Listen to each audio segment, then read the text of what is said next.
بسم اللہ الرحمن الرحیم والصلاة والسلام علی سید المرسلین اما بعد فاعوذ باللہ من الشیطان الرجیم بسم اللہ الرحمن الرحیم۔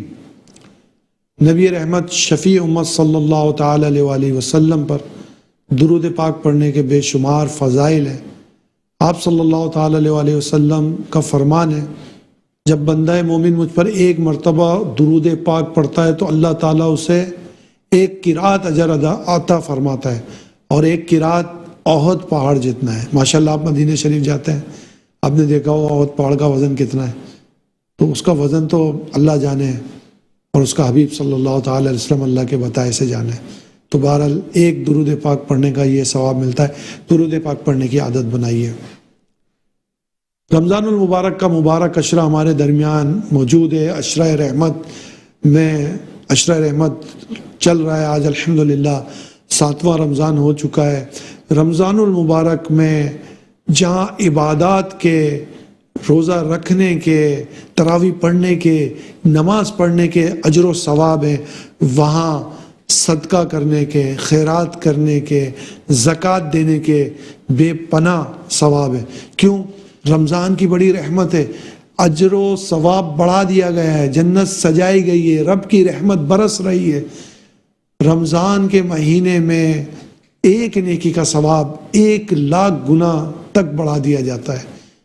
1 درہم یا 1 روپے خرچ کرنے کا ثواب 1,00,000 تک بڑھا دیا جاتا ہے۔ یعنی اگر آپ غیر رمضان میں 1 روپیہ خرچ کریں گے تو شاید آپ کو 1 نیکی ملے، لیکن رمضان کی برکت دیکھیے، رمضان کی اہمیت دیکھیے، اللہ کا فضل دیکھیے کہ رمضان المبارک کے مہینے میں اگر آپ 1 درہم خرچ یا 1 روپیہ خرچ کریں گے، اللہ تعالیٰ آپ کو رمضان کی وجہ سے اس کا ثواب 1,00,000 عطا فرمائے گا، اور اللہ تعالیٰ اس سے بھی زیادہ دینے والا ہے۔ اللہ تعالیٰ قرآن کریم میں ارشاد فرماتا ہے، ان کی کہاوت جو اپنے مال اللہ کی راہ میں خرچ کرتے ہیں اس دانے کی طرح ہیں جس نے اگائی 7 بالیں اور ہر بال میں 100 دانے، اور اللہ تعالیٰ اس سے بھی زیادہ بڑھائے جس کے لیے چاہے۔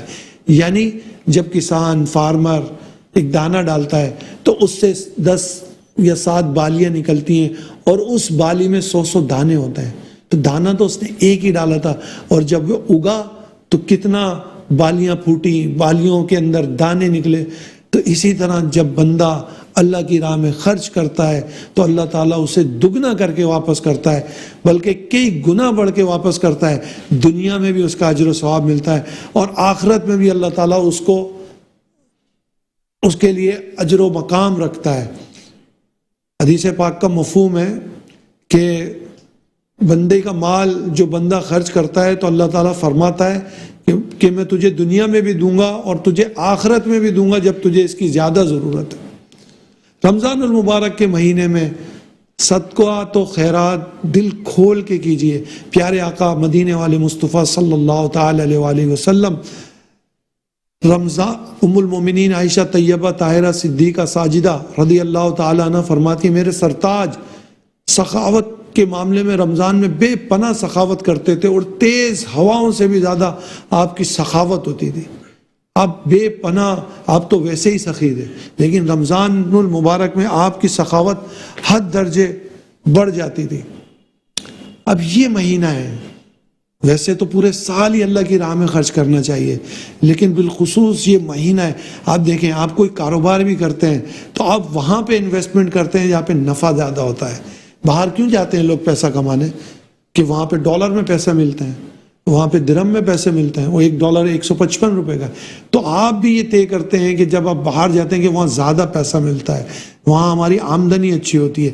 رمضان المبارک کا مبارک مہینہ آپ کے درمیان ہے، یہاں نیکی 1,00,000 ملے گی، تو خوب صدقہ و خیرات کیجیے۔ فطری طور پہ انسان کو مال سے بڑی محبت ہوتی ہے، اور انسان کہتا ہے میرا مال میرا مال میرا مال۔ جب بندہ مرتا ہے تو لوگ کہتے ہیں کہ اس نے کیا چھوڑا، جبکہ فرشتے کہتے ہیں اس نے آگے کیا بھیجا۔ ہم آگے کی تیاری کریں۔ لوگ اپنے مالوں کو جمع کرتے ہیں اور کہتے ہیں کہ میں اپنے بچوں کے لیے گھر بنا رہا ہوں، یا اپنے بچوں کا مستقبل بنا رہا ہوں، یا یہ مال و دولت میں اپنے بچوں کے لیے جمع کر رہا ہوں تاکہ میں چھوڑ کے کچھ جاؤں تو یہ ان کے کام آئے. آپ اپنے لیے کیا جمع کر رہے ہیں؟ جب آپ دنیا سے جائیں گے تو آپ کے لیے وہ کام آئے. آپ جنت میں کیا اپنا گھر بنا رہے ہیں؟ آپ کیا وہ مال و دولت کے ذریعے آگے اپنی مال ڈپازٹ کروا رہے ہیں؟ اصل مال تو وہ ہے جو جمع ہو گیا، جو خرچ ہو گیا. جو خرچ ہو گیا وہ جمع ہو گیا.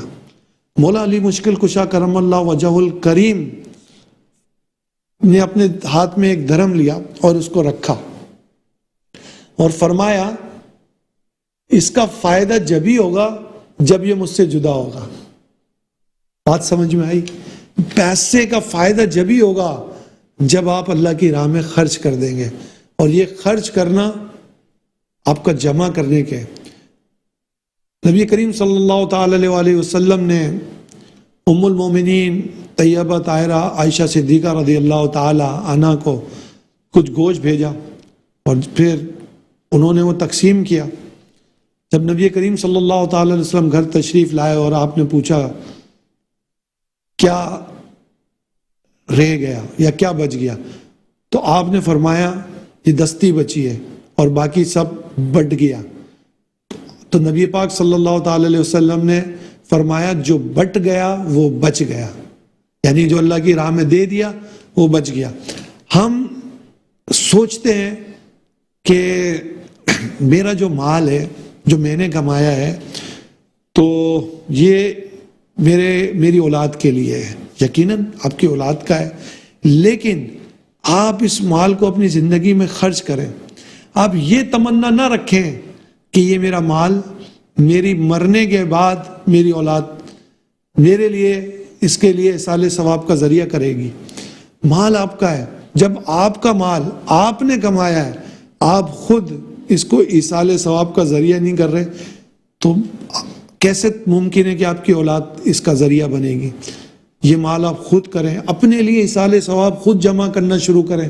آپ زندہ ہیں، اپنے لیے خود مسجد بنائیں. کیا پتہ نہیں اولاد بعد میں بنائے نہ بنائے، اپنے لیے خود نیکی کے کام کر کے جائیں، مسجدیں بنوا کے جائیں، خیرات کر کے